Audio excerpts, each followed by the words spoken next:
The machines have become a familiar sight in Newcastle pubs in recent months. One estimate puts the number at about 600 machines. The coin-operated electronic games are meant for amusement, but like their one-armed brothers, can be adjusted to make a payout. Some pubs and clubs have been offering cash prizes for high point scores. Others have been giving away beer and other prizes.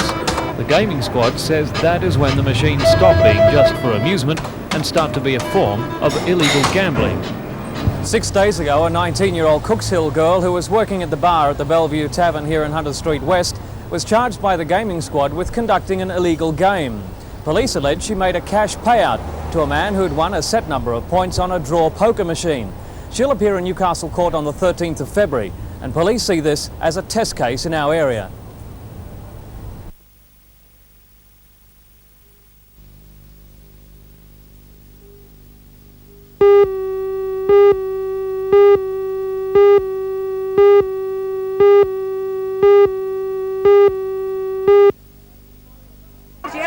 They came back to where it had all begun, the scene of many a practice session, Broadmeadow High School, and there to meet the triumphant musicians were hundreds of families and friends.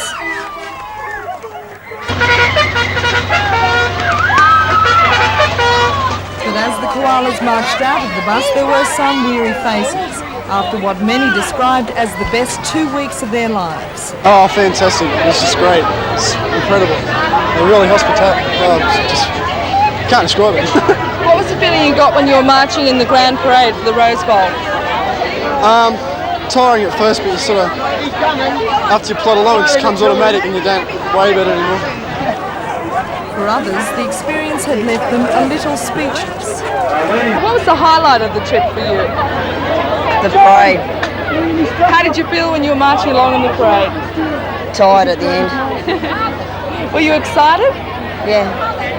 Some 40 officials and 20 band members took the opportunity to extend their stay and take a closer look at America. One of the few committee members to accompany the koalas home, Mr. Jeff Lynch, says he was overwhelmed by the hospitality and generosity of the American people.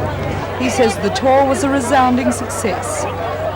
This tour has been more successful than anybody ever believed. It was really outstanding and something that the people of the Hunter region can be truly happy. Have there been any suggestions made for the future? There have been invitations issued to this band to participate in an exchange visit to Yubei in Japan. There are people who have invited us back to America any time at all in the future. They were only too willing to have us back. Yeah.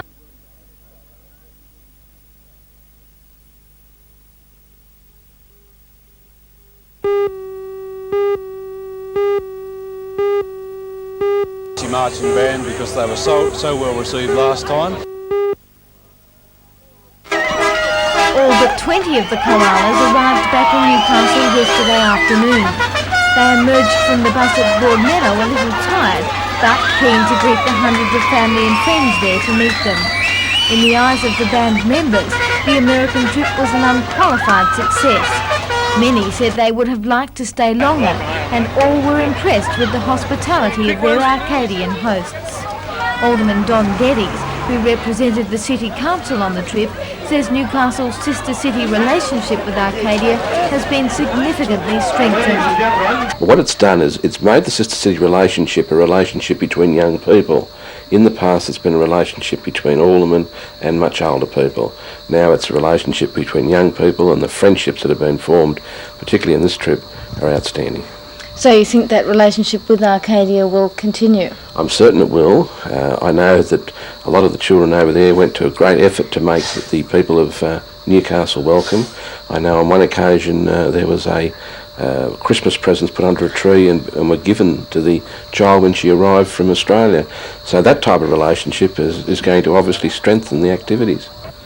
What would you say was the highlight of the tour? This isn't the end of the road for the marching koalas. Was a trip to Newcastle's Japanese sister city today is being considered, and negotiations are already underway for an appearance at the next Edinburgh military tattoo.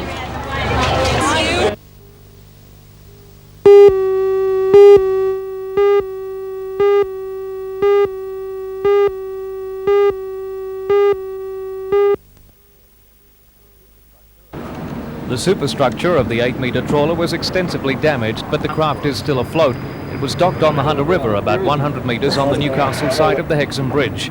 At 1:45 this morning, witnesses saw a flash of light come from a small boat with an outboard motor. They say it appears some sort of incendiary device was thrown onto the trawler from a dinghy, which pulled away from the wharf in a hurry.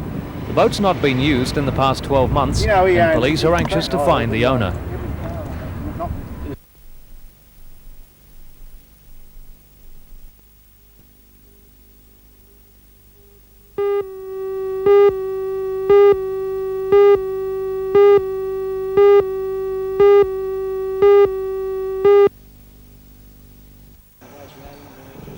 The greenkeepers have centred their industrial action on Redhead Bowling Club, even though the dispute has widened to affect all greens. A 24-hour picket line is being maintained, preventing deliveries. However, the club says it's not running short of beer at this stage. It has about a week's supply left. With all of the region's greenkeepers out on strike, bowling clubs have been seeking advice today as to whether or not they should ask apprentices to cut the grass. It's not something they want to talk about for fear of union reprisals. We would hope that clubs would see the folly in using the apprentices because they're only going to have industrial disputes on their doorstep. But I would say we will take industrial action against those clubs that use their apprentices. Just in time, Many funnily of the striking enough, greenkeepers maintaining the picket line have nothing to strike about personally. They have For them to arrive here at a received a specific time, 4.3% pay rise on above award payments, but they're still prepared to go after the handful of greenkeepers who haven't. As far as greenkeepers at golf clubs are concerned, the situation is confused. 1 or 2 took strike action today, the majority didn't. Meanwhile, the bowling greens will start to deteriorate if not cut each day. And each day they're left unattended, the longer it will take to bring them back up to standard. Most clubs have apprentices, and it's obvious they'll become the meat in the sandwich, if this is any indication.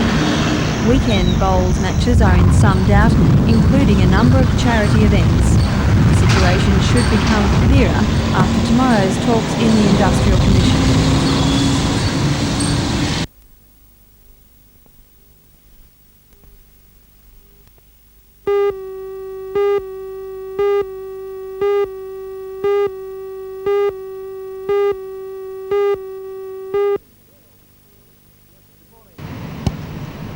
Good morning. Well, now this is definitely not one of our better days for the beach.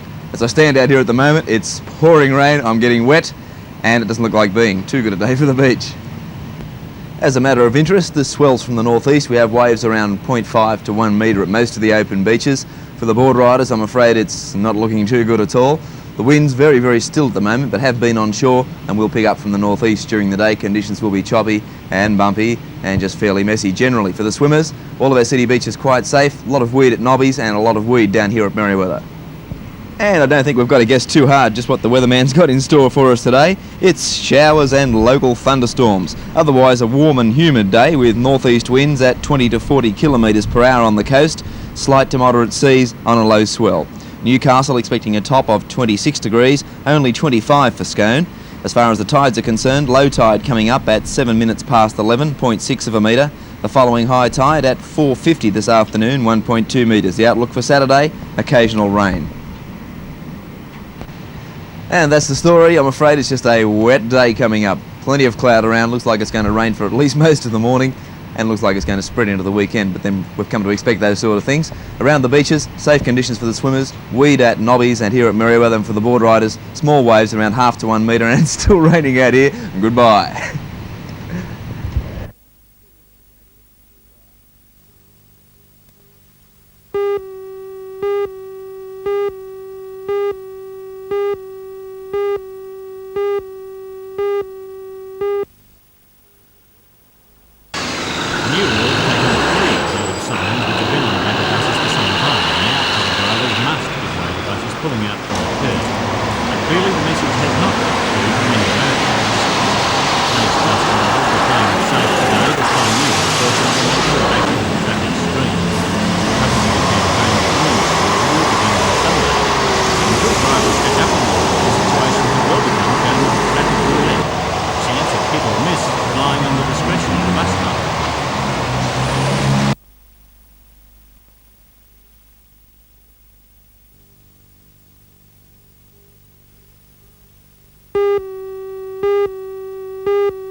Of course, we've done this style of racing here at Belmont for around about the last 6 years in association with Channel 3 and the NBN Sprint Series.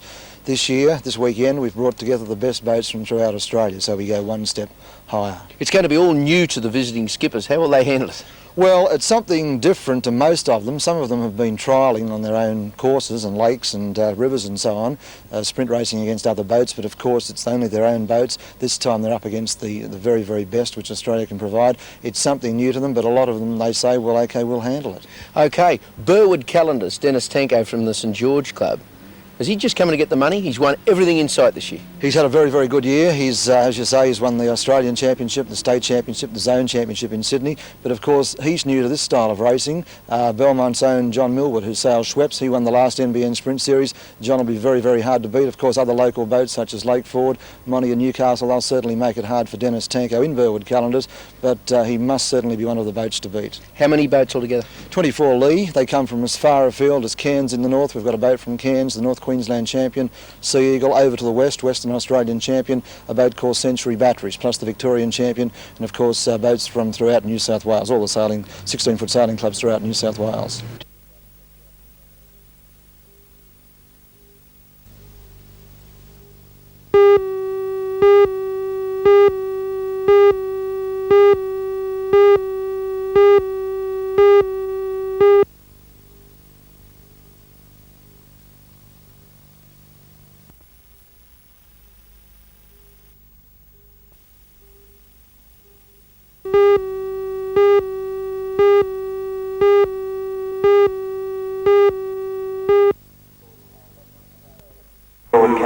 Narrowly.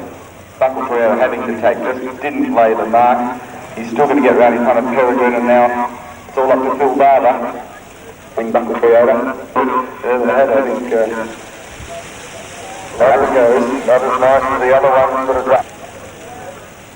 Burwood Calendars, in fact, the 5 minutes separating all these boats. $300 a minute, Steve, for the next 5 minutes. 6 weeks ago, we had a function in Sydney at the Commonwealth Bank there to talk to the Sydney press about this championship. We had John Millwood at the Sydney press about 6 weeks ago, and barring unforeseen circumstances, that is what's going to happen here at Belmont.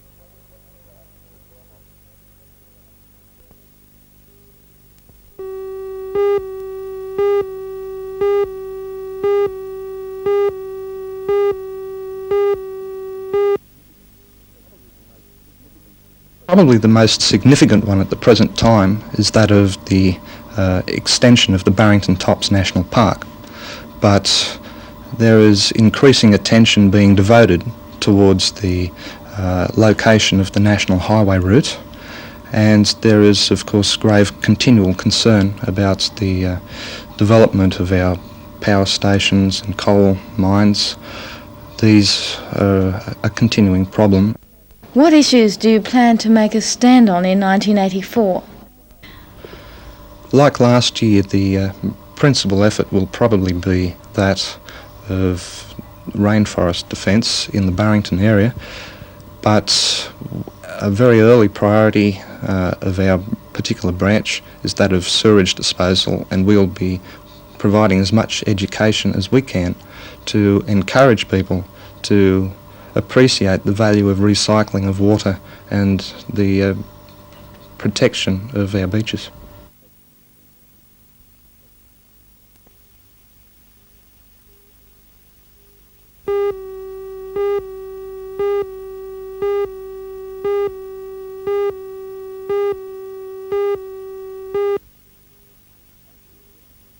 It's hoped the agreement will lead to an upsurge in business for the dockyard by making it more able to guarantee jobs finished on time and within the framework of quoted prices.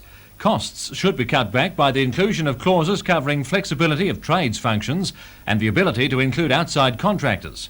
Work practices will be streamlined, and the agreement also includes an apparently workable dispute settlement procedure. Representing the Trades Hall at today's final talks was Senior Executive Mr Terry Maudsley. The document will be a living, ongoing document.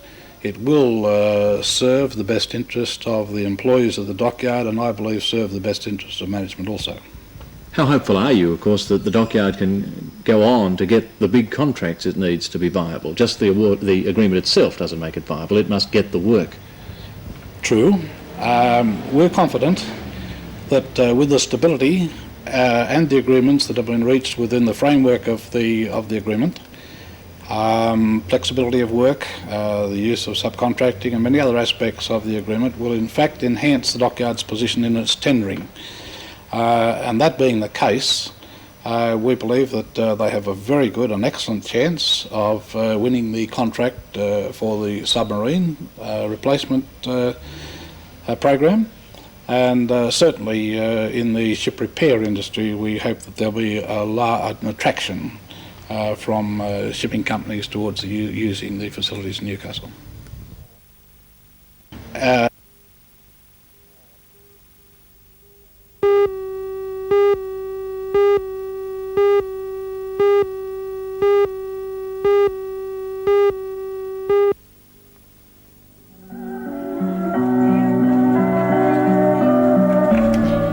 This is how it's done. Last night, a group of Tai Chi devotees demonstrated the art to shoppers at Jesmond.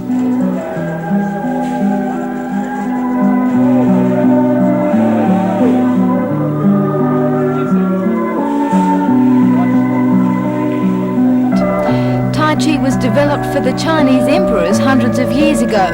It was originally a martial art, but over the years has been refined, and today it is just an enjoyable way of relaxing and keeping fit.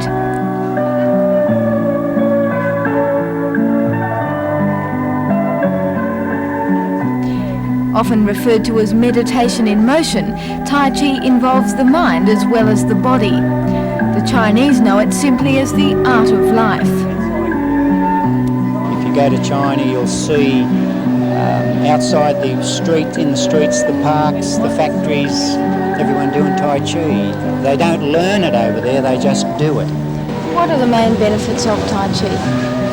Relaxation. For the older people, it gives them an exercise that their joints don't go stiff, so it brings flexibility back into the joints of the body, and it brings an interest into your life.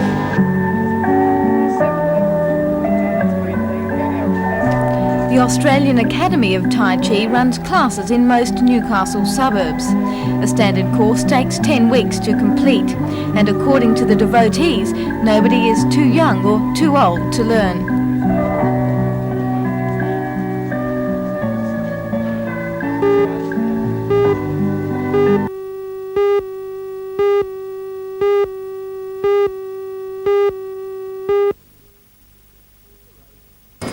This erosion at Jimmy's Beach near Tea Gardens is the cause of the confrontation between fishermen and the Department of Public Works. The sea is eating away the narrow beachfront and may eventually threaten houses built on the peninsula. To correct the situation, the Public Works Department has let a contract to dredge sand from the channel near Corrie Island and then to carry that sand about 3 kilometres up the beach using mechanical scrapers. No environmental impact statement on the project was prepared, the department claiming it wasn't necessary. However, the 25 or so professional fishermen based at Tea Gardens are adamant the operation will have adverse effects, particularly on their fishing. From March to June, the mullet run provides the major portion of their annual income, with most of the catch being made right where the dredging operations are taking place. We've tried to have a real discussion with the Public Works. Our impression is we're being avoided at this point. All you're asking really is that they avoid that area while the mullet runs on? That's correct, from about the 1st of March to the 30th of June.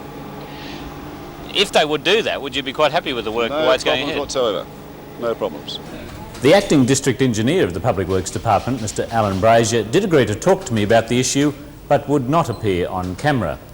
Mr Brazier says the Public Works Department will meet the fishermen next week, but it seems any real guarantees that the dredging won't intrude on the mullet season won't be forthcoming. The dredging contract could in fact run until May if necessary.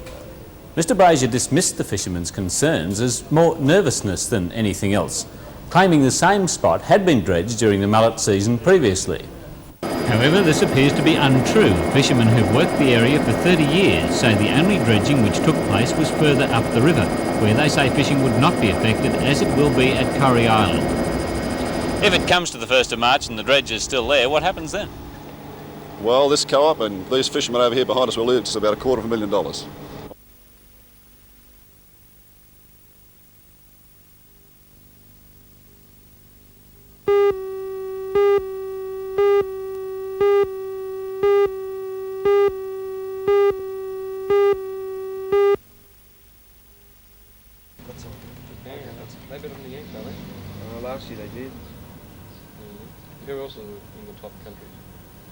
State. Do you know the other guys who are in the squad? Yeah, it was a good surprise. We played against guys that were 17, 18, and to be selected was really good. Now, of course, Newcastle isn't really one of the strongest centres in baseball in Australia. This must make you rather an exceptional player. We've got some good kids coming up. Andrew Delbridge from Newcastle also played in the stateside. He got selected in a Georgia Southern training camp to go away in August, and he's performing really well. Do you think the Australians can match the Americans, even the Japanese, in overseas competition? I'm not quite sure. Our pitching staff should do a good job, but they're just so good over there and got the training in colleges and whatnot. Is baseball reaching the stage, perhaps like swimming, that if you perform well overseas, you may be snapped up for a scholarship? There's a couple of guys from Australia over in colleges now on scholarships, and they're performing really well. So if any of the guys perform well now, they should get offers. Is that what you're aiming for? Not really. I just like playing baseball.